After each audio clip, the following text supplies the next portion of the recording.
आम्ही चाललो आज गगनगिरी महाराज मठ जे की खोपोलीला आहे. तिथे चाललेलो आहे आणि येताना आम्ही पालीचं गणपती आहे त्याचंसुद्धा दर्शन करणार आहे. मी माझ्या फॅमिलीसोबत चाललेलो आहे. आम्ही आता निघालेलो आहे खारघरमधून. हा माझा छोटू जो की आत्ताशी जस्ट 1.5 वर्षाचा होतो आहे, अजून झालेला नाही आहे. आम्ही आता खोपोलीमध्ये पोहोचलेलो आहे गगनगिरी महाराजांच्या मठाच्या इथे. समोरचा परिसर बघू शकता. बाजूला काही खाण्याची दुकानंसुद्धा आहेत. गगनगिरी महाराजांचा मठ हा रायगड जिल्ह्यातील खोपोली येथे वसलेला एक प्रसिद्ध आध्यात्मिक केंद्र आहे. सह्याद्री पर्वतरांगाच्या निसर्गरम्य वातावरणात वसलेला हा मठ शांतता, ध्यान आणि आध्यात्मिकसाठी ओळखला जातो. गगनगिरी महाराज कोण होते? तर गगनगिरी महाराज यांचे मूळ नाव श्रीपाद गणपत पाटणकर होते. ते नाथ संप्रदायातील महान योगी व संत म्हणून प्रसिद्ध होते.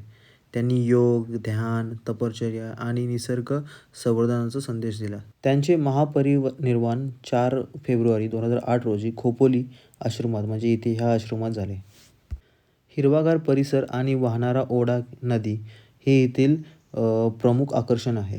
इकडचा परिसर खूप सुंदर आहे. आजूबाजूला इथं आल्यानंतर खूप शांत आणि खूप मस्त वाटतं. आम्ही जेव्हा इथे आलो तेव्हा साधारणतः 2 वाजल्या होत्या आणि इथे आरती सुरू होती. सो आम्हाला खूप मस्त वाटलं आणि आम्ही आल्या-आल्या आम्हाला आरतीचा लाभसुद्धा घेता आला.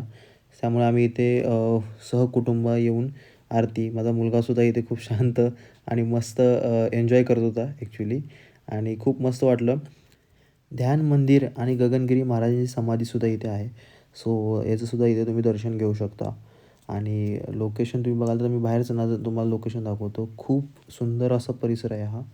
आजूबाजूनी पूर्ण ग्रीनरीनी पूर्ण भरलेला आहे आणि इथे आल्यानंतर तुम्हाला खूप मस्त वाटेल. पावसाळ्यात जून ते सप्टेंबर येथे परिसर अतिशय हिरवागार दिसतो. धबधबे, डोंगर आणि निसर्गामुळे दर्शनासोबत पर्यटनाचाही आनंद घेता येतो. सो तुम्ही विशेषतः अशा टायमिंगमध्येच या जून ते सप्टेंबर. त्यावेळेस तुम्हाला इथला नजारा खूप सुंदर आणि खूप मस्त वाटेल.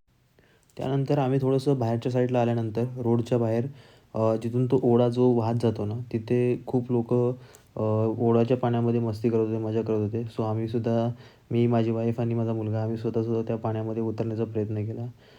खूप सुंदर आणि थंडगार पाणी आहे. खूप स्वच्छ पाणी आहे ॲक्च्युली. इथे तुम्ही उतरून तुम्ही पण सुद्धा त्या पाण्याचा एन्जॉय घेऊ शकता आणि आजूबाजूचा परिसर तुम्ही बघू शकता. जिथे मी उभा आहे तिथून पूर्ण तुम्हाला हिल व्ह्यू आहे आणि असं पाणी तुम्हाला वाहताना दिसेल. तुम्हीसुद्धा या मठाला नक्की भेट द्या. खूप सुंदर परिसर आहे आणि चॅनलवर जर नवीन असाल तर चॅनलला सबस्क्राईब करा, व्हिडिओला लाईक करा. असंच भेटूया नेक्स्ट व्लॉगमध्ये.